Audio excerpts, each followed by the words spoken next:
मेरे तेगली शादाता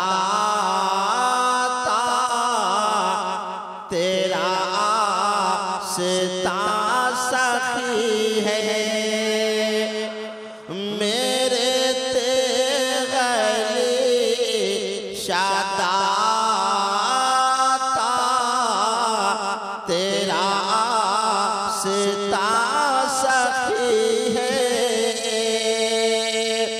मेरे तेगली शादाता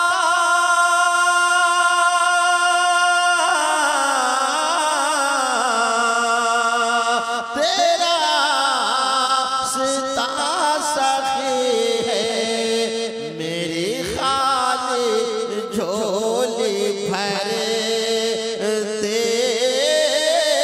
अरे तेरे पास क्या कमी है। मेरी खाली झोली भरे तेरे पास क्या कमी है। मेरी खाली झोली भरे तेरे पास क्या कमी है। आखिरी शेर हाजिर फरमाए कि जिस जहाँ पे पड़ गया है कदम मेरे तेगली का, जिस जहाँ पे पड़ गया है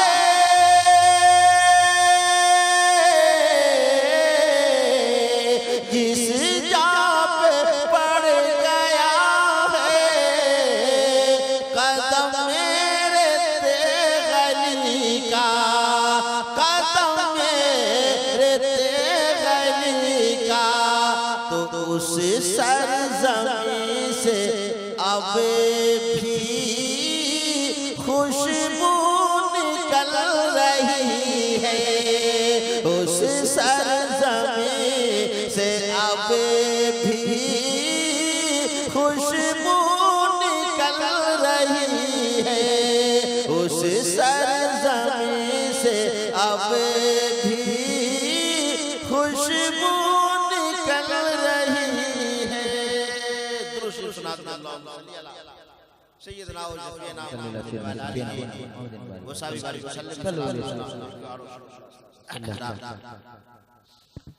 मैंने कुरान मुक़द्दस के 29वें पारा सूरह कलम से एक छोटी सी आला मुमकिन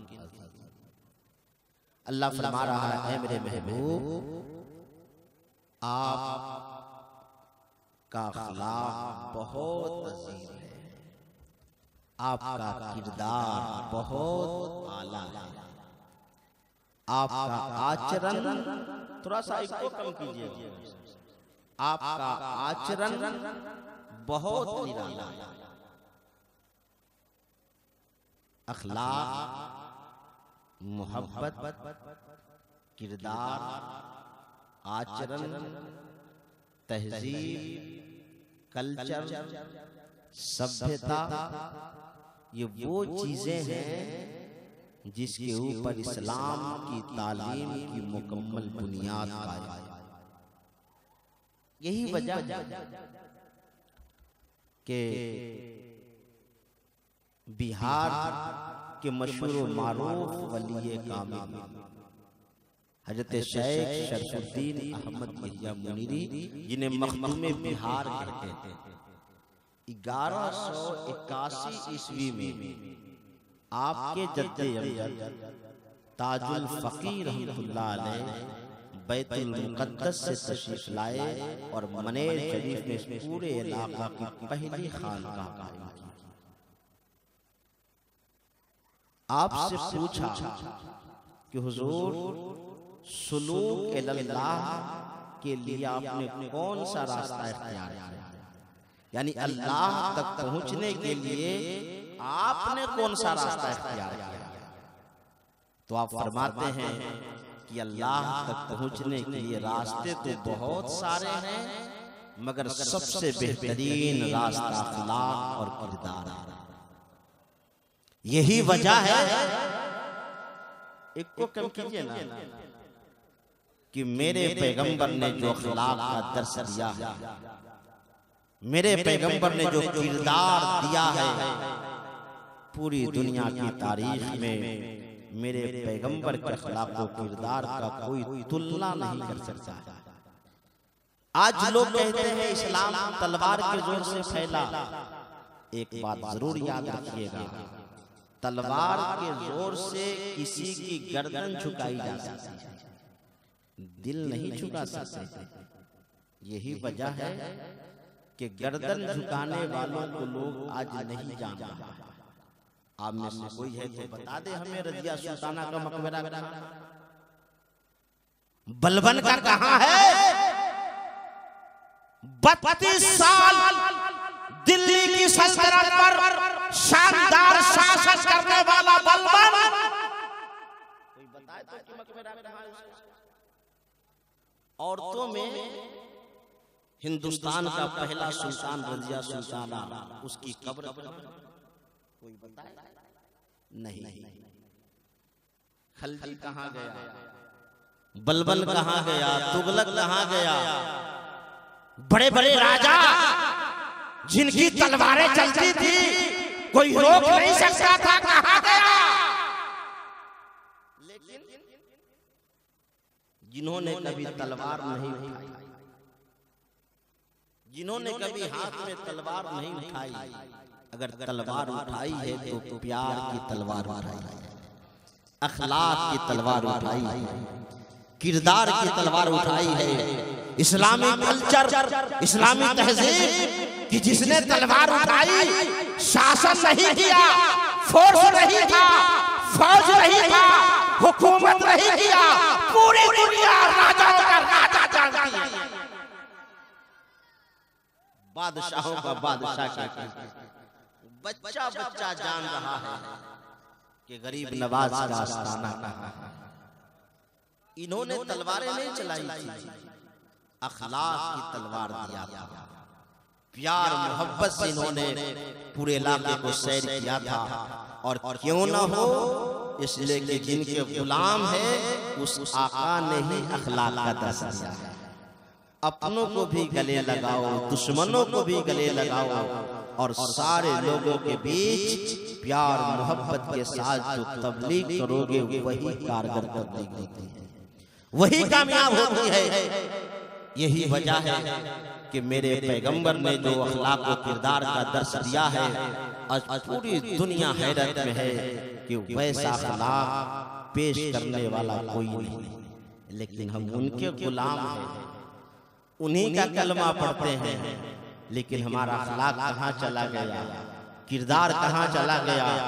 एक समय होता था कि जब कोई रास्ते से गुजरता था टोपी वाला, दाढ़ी वाला, तो ये नहीं जानता था कि ये कौन खानदान से है, ये नहीं जानता था इसकी बिरादरी कौन सी है, ये नहीं जानता था किस गांव से आ रहा है। बस देखा कि पैगंबर की सुन्नत अदा किए हुआ है, चेहरे पे दाढ़ी है, सर पे टोपी है, ये मोहम्मद रसूलुल्लाह का गुलाम जा रहा है। बुलाता था और कहता था तुम मुसलमान हो, मेरा अकीदा है कि मुसलमान का अखलाक सबसे अच्छा अखलाक होता है, उसका किरदार सबसे अच्छा होता है, मुसलमान कभी झूठ नहीं बोलता। फैसला कराते थे। ये ऐसी चीज है, आज हम इसको छोड़ चुके हैं। कभी कभी आप नहीं देखते हैं, जब मार्केट में जाते तो कहते हैं भाई उस दुकानदार के यहाँ नहीं जाता हूँ, इसलिए उसका सामान बहुत अच्छा है, रेट भी बहुत शानदार है और माल भी बहुत अच्छा देता है, लेकिन उसका अखलाक ठीक नहीं है, उसकी जुबान ठीक नहीं है, उसका आचरण ठीक नहीं है, उसका बोल ठीक नहीं है, उसकी आदत ठीक नहीं है, उसकी खसलत ठीक नहीं है, उसका कैरेक्टर ठीक नहीं है, उसका कल्चर ठीक नहीं है। इसलिए थोड़ा सा टाइट ही सही, लेकिन जिसका अखलाक अच्छा होता है वही ज्यादा जाते हैं।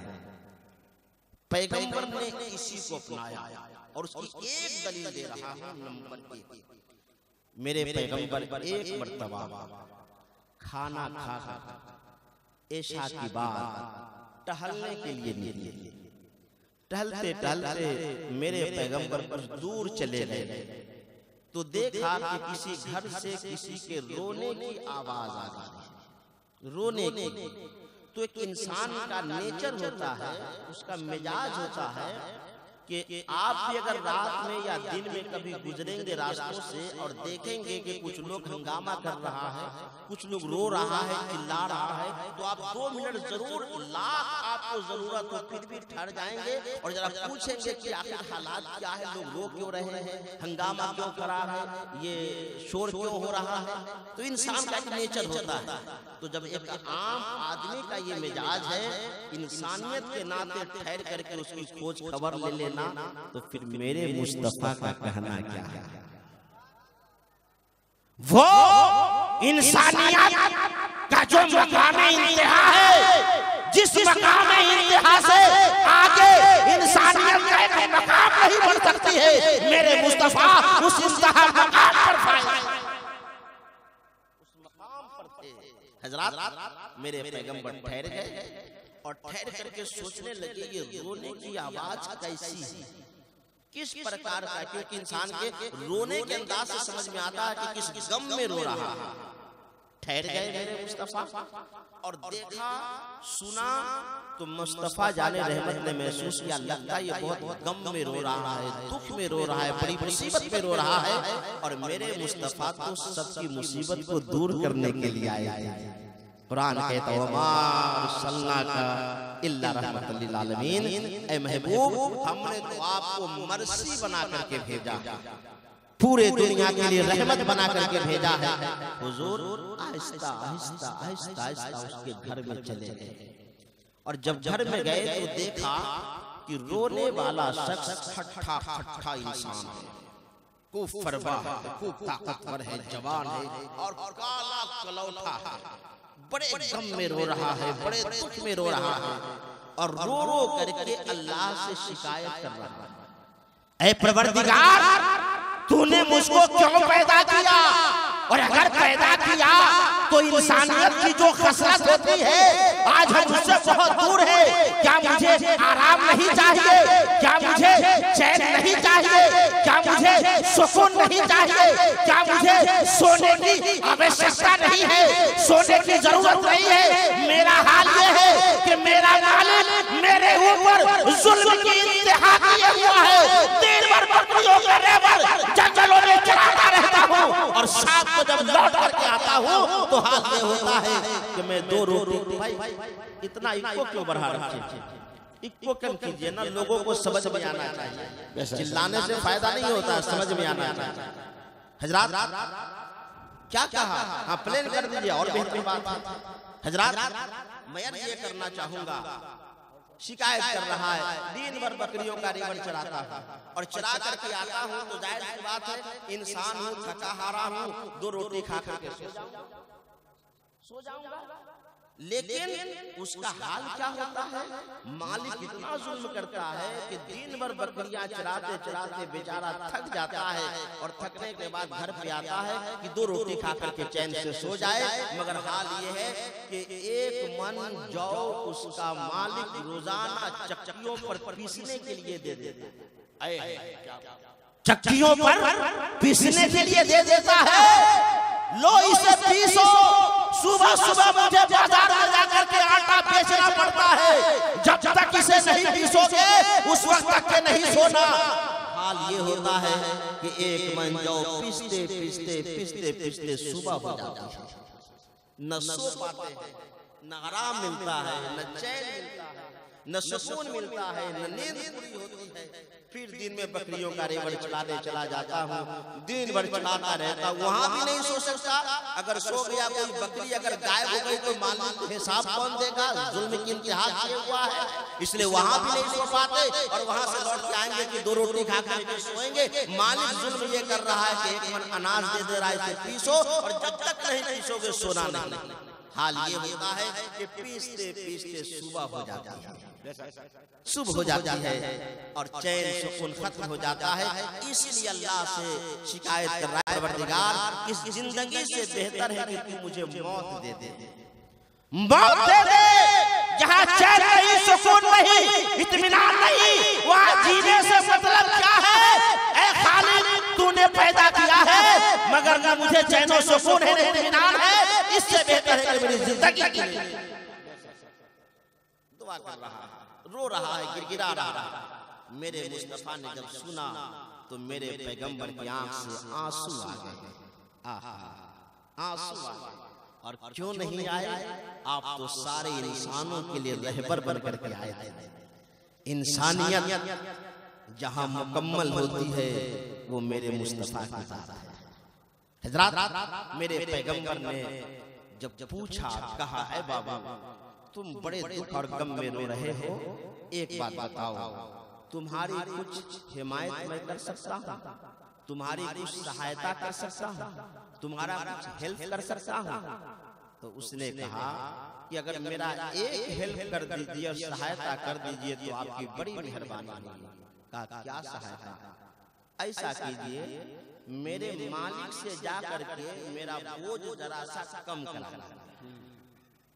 मेरे मालिक से जाकर कह करके मेरा बोझ कम करा दीजिए ताकि थोड़ा सुकून से सो ले, आराम कर ले, चैन की नींद ले ले। ये काम अगर आप करा सकते हैं तो बड़ी अच्छी बात है, और नहीं करा सकते हैं तो आपकी मर्जी, जैसे हम जी रहे हैं वैसे जिए। ये नहीं पहचानता है कि ये कौन है, और कहने वाला कौन है नहीं पहचानता कि मेरे मुस्तफा है, ये नहीं पहचान रहा है। तो मेरे आका ने कहा है बाबू सुनो, यही वो काम है जो हम नहीं करा सकते, यही वो काम है जो हम नहीं कर सकते। क्यों नहीं कर सकते? इसलिए कि तेरा मालिक मुझसे बहुत दुश्मनी रखता है। नंबर 1 का तेरा मालिक अगर कोई दुश्मन है तो मैं हूं।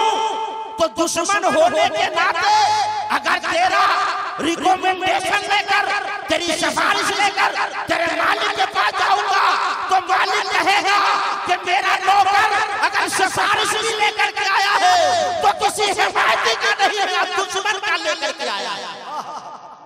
इसलिए दुश्मन होने के नाते तुम्हारे बोझ को कम नहीं करेगा और ज्यादा कर देगा। इसलिए इंसान का नेचर होता है कि अगर कोई से दुश्मनी हो और वो रिकमेंडेशन लेकर के जाए तो जुल्म न करेगा, तो इसलिए वो जुल्म कर देगा, और ये काम हम नहीं करा सकते। तो मेरे पैगंबर ने कहा कि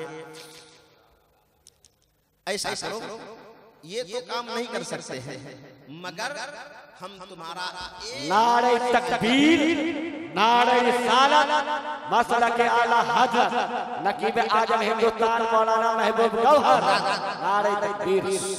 सुनिए, बहुत मुख्तसर है। उसके बाद मेरे पैगंबर क्या कहते हैं?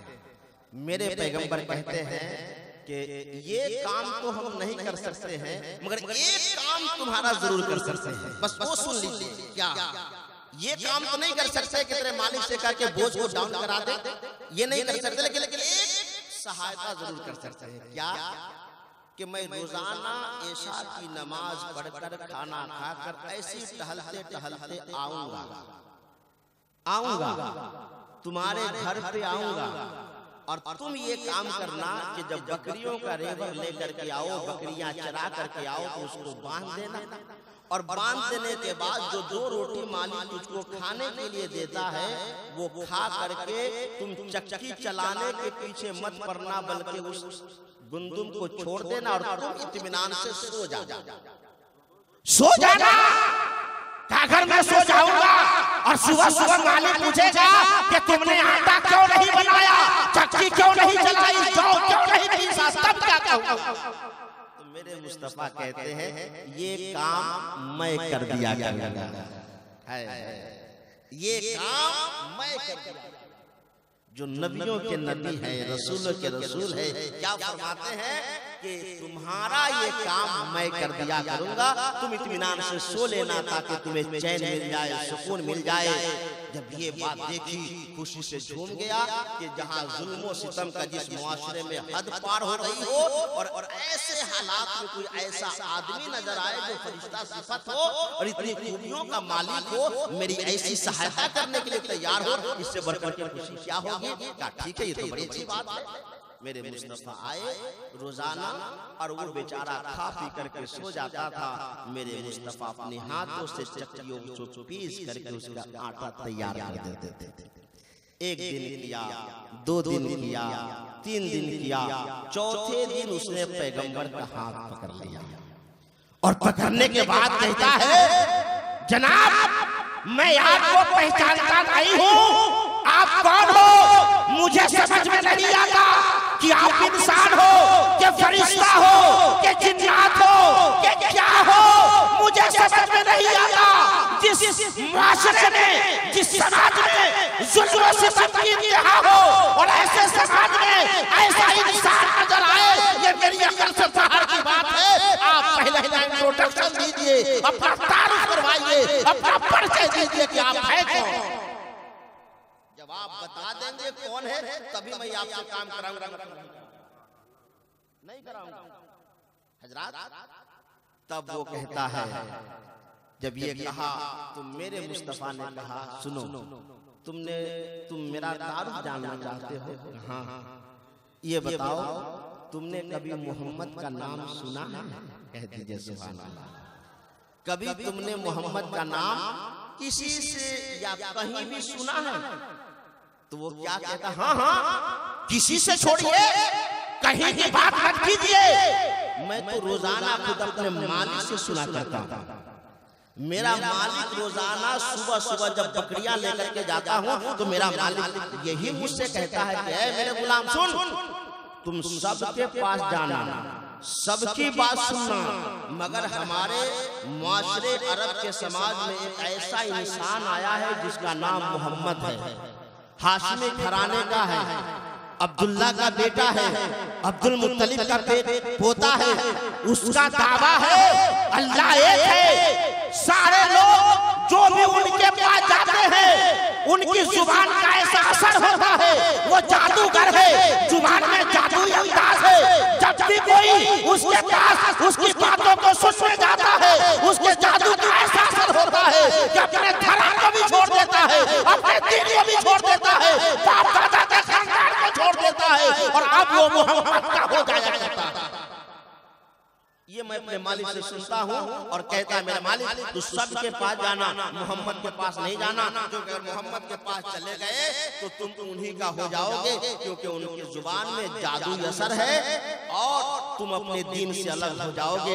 इसलिए सबके पास जाना, उनके पास बस वाकया तो कंप्लीट कर दे हजरात, बात थोड़ी सी हो कंप्लीट होनी चाहिए हजरात गिरामी, खुलासा कलाम ये।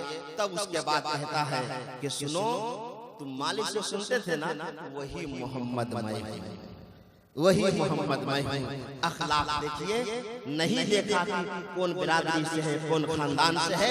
तब कहता पहले मुझे आप अपना कलमा पढ़ाइए, अब मुझे नहीं देखना है कि किसकी कस्टडी में हूँ, मुझे नहीं देखना किसकी ताकत में हूँ, मुझे नहीं देखना किसकी हुकूमत में हूँ। आज से आपका गुलाम हो जाऊंगा।